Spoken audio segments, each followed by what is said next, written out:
There we go. It's a bit better. In this stream, I'm gonna be showing off my first level. It's gonna be like a little level showcase. I've just got this a few days ago after backing it on Kickstarter. It's Super Dungeon Maker, and it's just like Mario Maker, but of a Zelda type of game instead.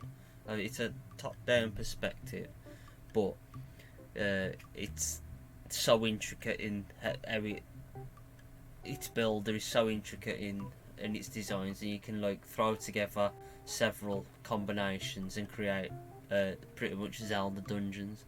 I wanted to really go about this stream by showing off my first level that I've spent about 2-3 days building. It's called the Cavern. I think I'll just go in and play through it, and then I'll talk about the level design after. Well, I'll probably talk about the level design in it. So I'm gonna show off my first build. I'll probably end up uploading the levels as I create them onto the server itself. So yeah, we've got the starting room. So this is like the entrance to the dungeon. It starts out a simple get the key, unlock the door. Obviously you can't get through the door without the key. And what you'll notice about this room is there are these pillars. I'm having some issues. One moment. Yeah. And the way it works is it. Okay. Sorry about that. I might. One moment. Let's see how it goes. Okay. Be 2 moments.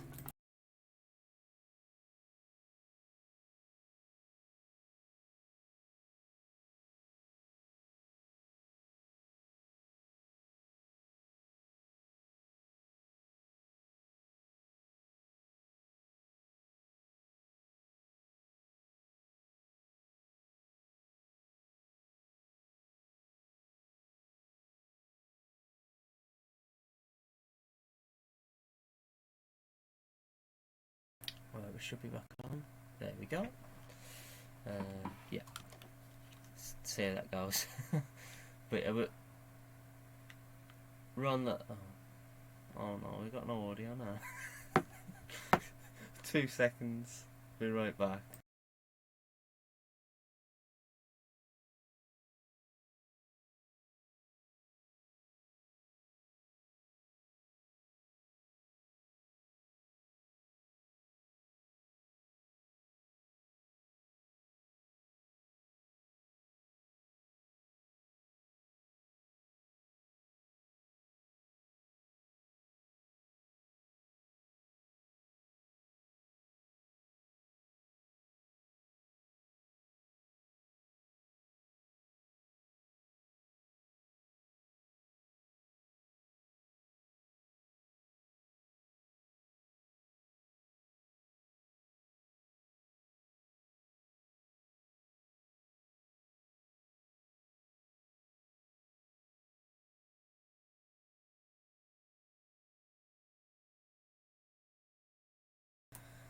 And we should be back now.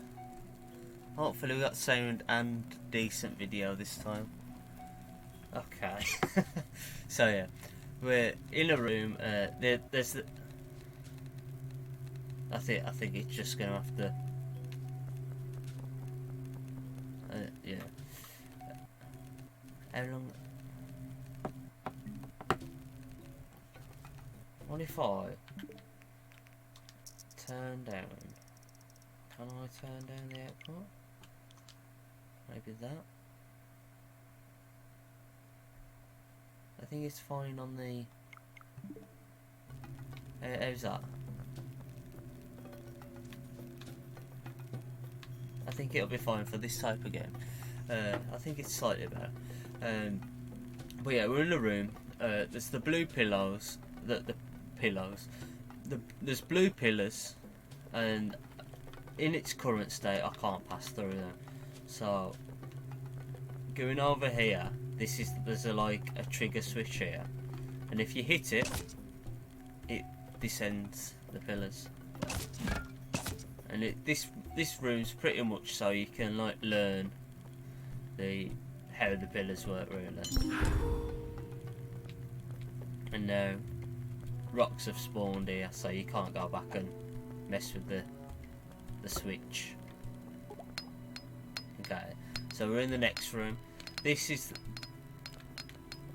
main mechanic of this room is obviously those sliding spikes, and so it's pretty much walk around the room and just explore really. And timing is key when getting past these.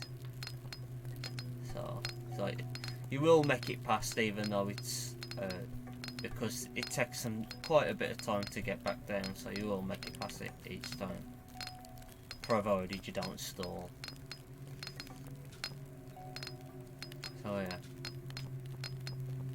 yeah, you'll find with some of the pillars, just like with games like Link's Awakening, you can't move them from certain positions if they're not designated to do that. So here, you can't move that. But what you'll notice with the level is that there's a little grey path underneath it, and that's pretty much designed to show where you can push that block. So now you've got and as a reward you get a heart. So you can go up here, and then there's a little switch. A switch will do different things according to its predetermined. What's the word? Switches will do a variety of things of what's predetermined for them. So, for instance, you walk on the switch, and that reveals the key in the room, which you'll need to unlock the door. So, same with the other block below. You can push this block into the area where it's shown to go. Here you'll be met with a little like totem pole, sort of little, like a pretty much a boulder, a designed boulder, and that'll cover your way.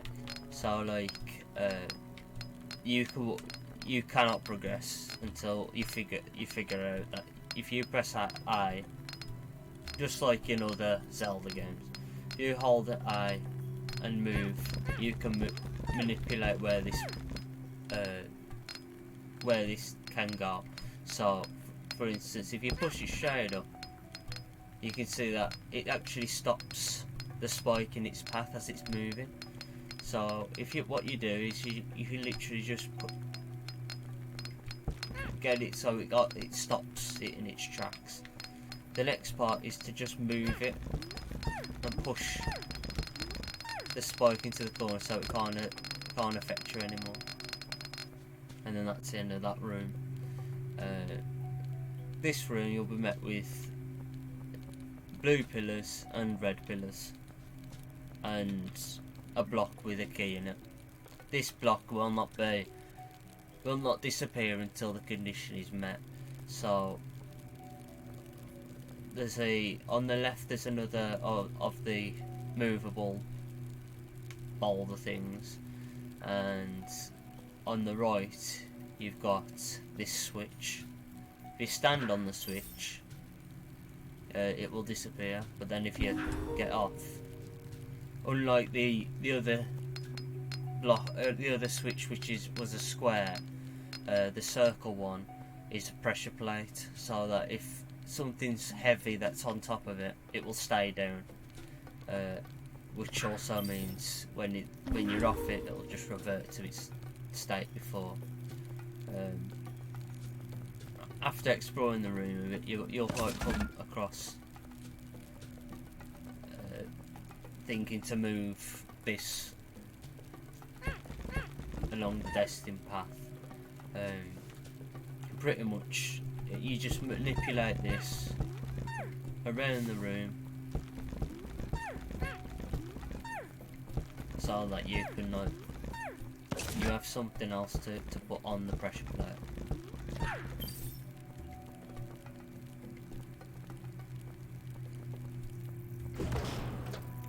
This room's a small combat room,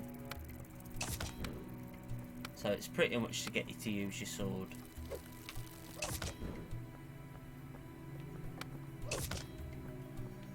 And this one's a bit of a higher level enemy, and upon destroying the enemies, the door reveals itself and disappears. So here we got a little room full of enemies that we can't escape. Well, we can escape, but we can't progress to any of the other rooms. So let's go about attacking them.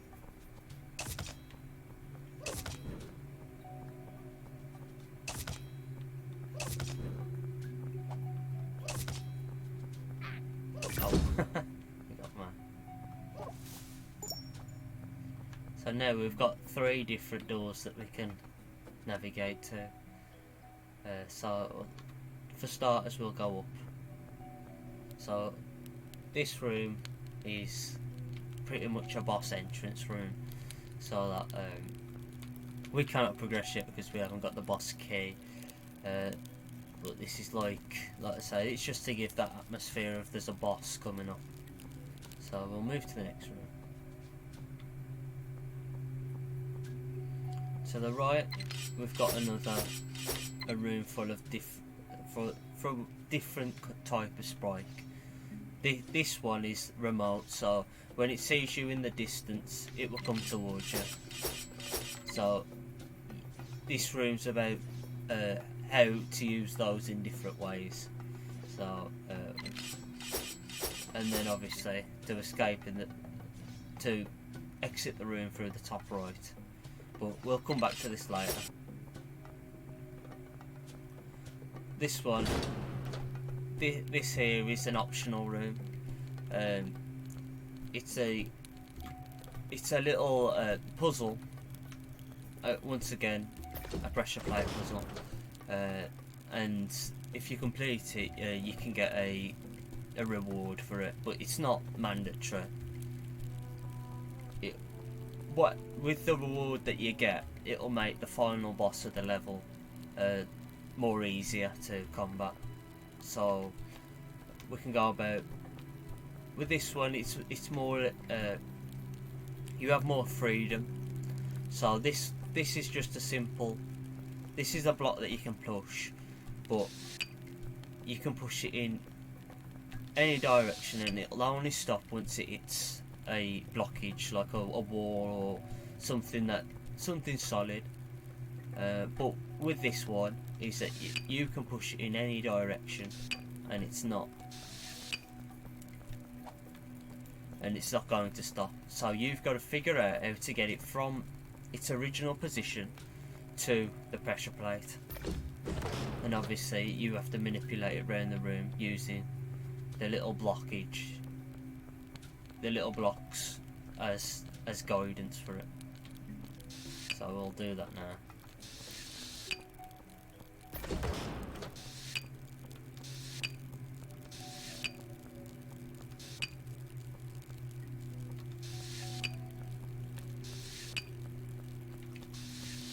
There we go. Simple. Right, in here, the door's just locked behind us. So in here, we've got our reward, which is a shield. So we'll take the shield, and now it's opened the bottom area up. So here we've got an enemy, and this enemy is a spiked enemy that'll walk around the room. And the way you combat it is by knocking it over with your shield. So it'll walk around the room, So it's your job to pull your shield out at the moment it comes for you. And then when it's upside down like that, you can attack. Like that. You have to do this 3 times. Yeah. And as a result, it's opened the door. So now we can progress.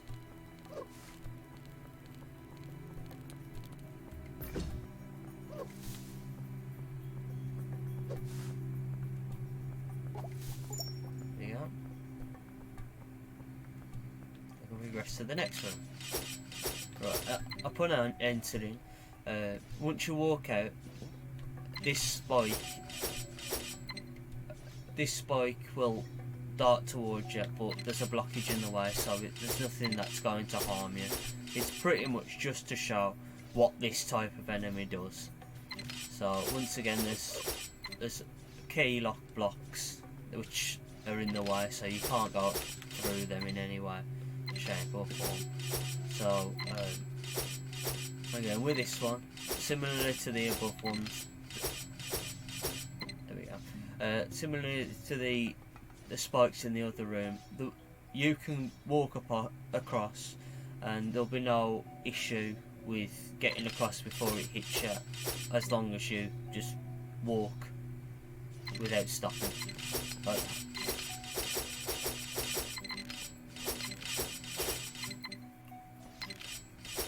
So here we see that it cannot get across the full way because there's a red pillar uprisen, and also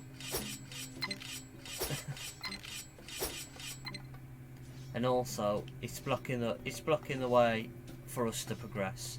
So if we walk down here, it'll attack us. So, and if we walk here, it will get hit by the red pillar, which will stop it in its tracks. So what I'll do is I might turn that down a bit. It shouldn't be affecting that bit. There we go. So if we hit the pillar, it'll cause it to if we hit the pillar, it'll cause it to descend. As a result, it can go all the way across. So if we let it go all the way across, you can probably figure out what the intention here is to do. So you let it go all the way across, hit, so it stops it in its tracks to get back, and then here, because there's a pillar uprisen again, you hit it and then it revert to its original state. That stops us from returning back. So here, the blue pillars are risen because the red pillars are down. So we need to be able to push these green blocks away from us, like the ones in the other rooms. So in order to do that, we need to descend the blue pillars, push these up, and in order to progress, we need to be able to move. So we'll just push that to the right, and there's the big key. So here we've got another square button, so we can walk on that, and we don't need any pressure on it at all, because it's just a square button, it's just a standard button. So here we've got the boss. We've opened the door to the boss. Let's go for it.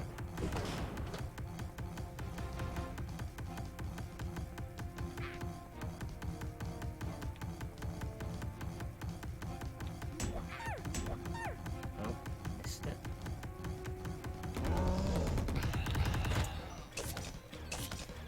The way this boss works is it will throw projectiles at you, which you can avoid or defend yourself against, and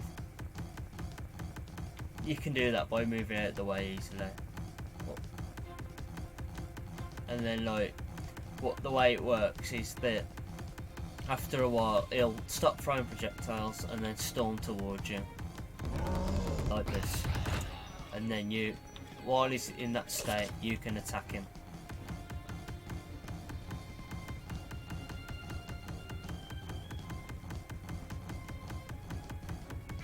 Oh.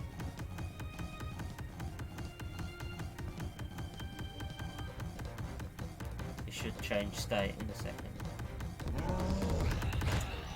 There we go.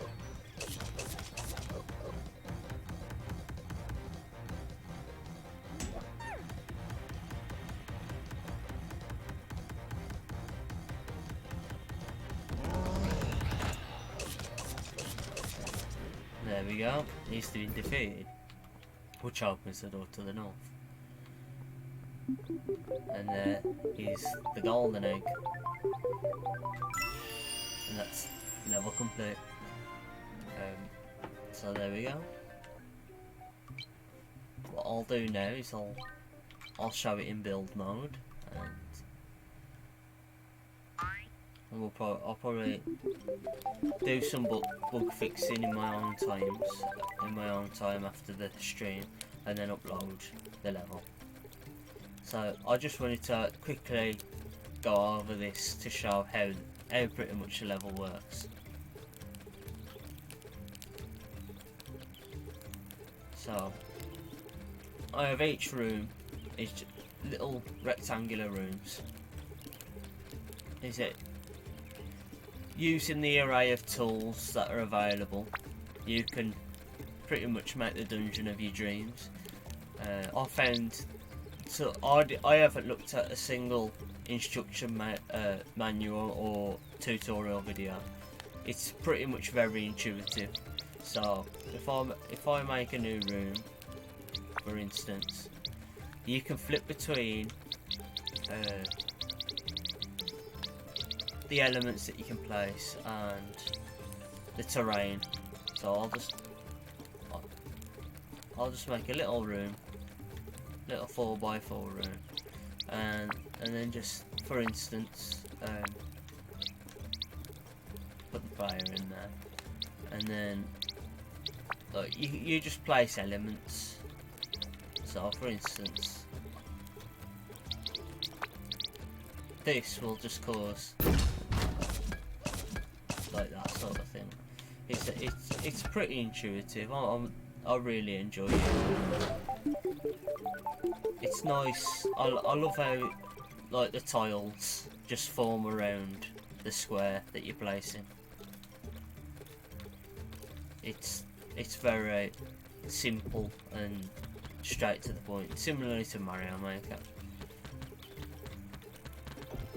And I'll definitely be making more levels of this.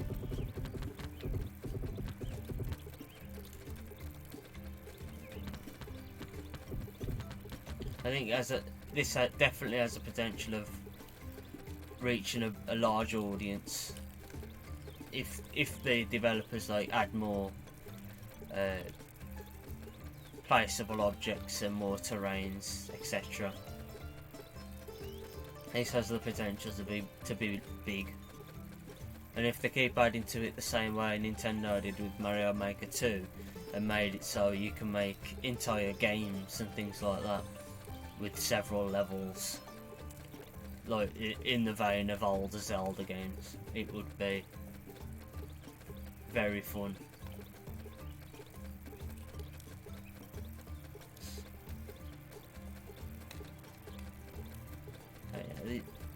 This is just in developer mode. Each switch can be manipulated, so it's connected by the number. So the number of how would I say, states really, and if the same state corresponds, for instance that door, it will check for whatever condition whether that condition is met. So for instance, if the block is on the pressure plate, that will open. If it's on a different number, it won't do. So there's no condition. to be met currently. So it won't close. It won't acknowledge.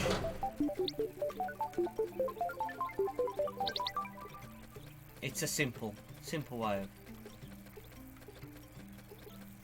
But yeah, I'm really happy with this.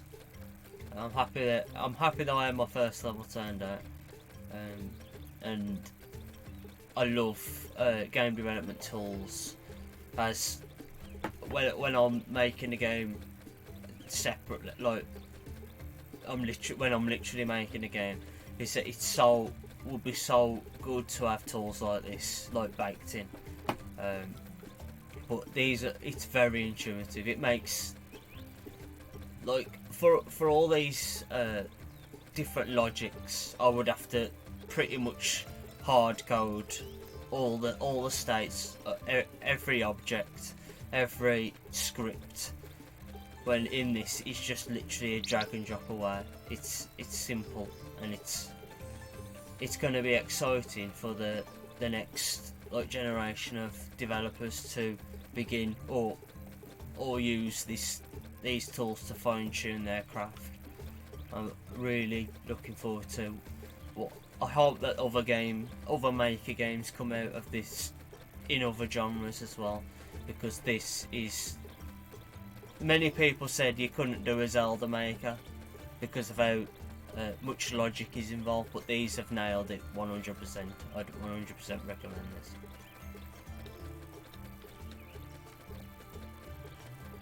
It's literally why I backed it on Kickstarter. I could tell so much effort has been put into literally making this designed for the more casual players. It's casual users, more like.